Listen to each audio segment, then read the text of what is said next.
ഒരു രാജാവിനും രാജ്ഞിക്കും വർഷങ്ങളായിട്ടും കുട്ടികൾ ഉണ്ടായിരുന്നില്ല.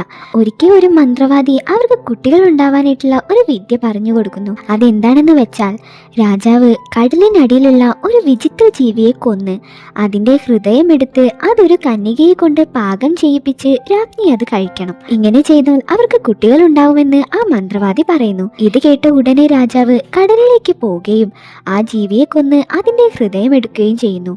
പക്ഷേ ആ ജീവിയുമായിട്ടുള്ള മൽപ്പിടുത്തത്തിനിടയിൽ രാജാവിന് പരിക്ക് പറ്റുകയും അവസാനം അദ്ദേഹം മരിച്ചു പോവുകയും ചെയ്യുന്നു. എന്നിട്ടും രാജ്ഞി ആ ഹൃദയം എടുത്ത് കൊട്ടാരത്തിലേക്ക് പോയി ഒരു കന്യകയെ കൊണ്ട് അത് പാകം ചെയ്യിപ്പിച്ച് അത് കഴിക്കുന്നു. അങ്ങനെ അത് കഴിച്ച രാജ്ഞി ഉടനെ തന്നെ പ്രഗ്നന്റ് ആവുന്നു. അതുപോലെ ആ പാകം ചെയ്ത കന്യകയും രാജ്ഞിയെ പോലെ തന്നെ പെട്ടെന്ന് പ്രഗ്നന്റ് ആവുന്നു. അങ്ങനെ പിന്നീട് അവർക്ക് 2 പേർക്കും ആൺകുഞ്ഞുങ്ങൾ പ്രസവിക്കുന്നു.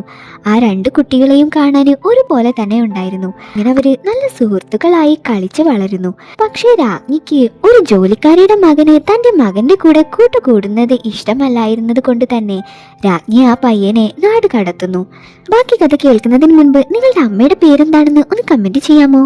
അങ്ങനെ ആകെ വിഷമത്തിലായ കുമാരന് അവന്റെ കൂട്ടുകാരനെ അന്വേഷിച്ചു പോവുകയും വർഷങ്ങൾക്ക് ശേഷം അവനെ കണ്ടെത്തുകയും ചെയ്യുന്നു. എന്നാൽ അന്നേരം അവൻ ഒരു അപകടത്തിൽ പെട്ടിരിക്കുകയായിരുന്നു. അതേസമയം രാജ്ഞിയുടെ അടുത്തേക്ക് അതേ മന്ത്രവാദി വരികയും ഒരു കുട്ടിക്ക് അപകടം പറ്റിക്കഴിഞ്ഞാൽ മറ്റേ കുട്ടിക്കും അപകടം വരാൻ സാധ്യതയുണ്ടെന്ന് പറഞ്ഞത് കേട്ട രാജ്ഞി അവസാനം അവരുടെ ജീവൻ ത്യാഗം ചെയ്ത് ആ 2 മക്കളെയും അപകടത്തിൽ നിന്ന് രക്ഷിക്കുന്നു. അങ്ങനെ അവസാനം രാജ്ഞി മരിച്ചു പോവുകയും അവരുടെ മകന് ആ രാജ്യത്തെ രാജാവായി മാറുകയും ചെയ്യുന്നു.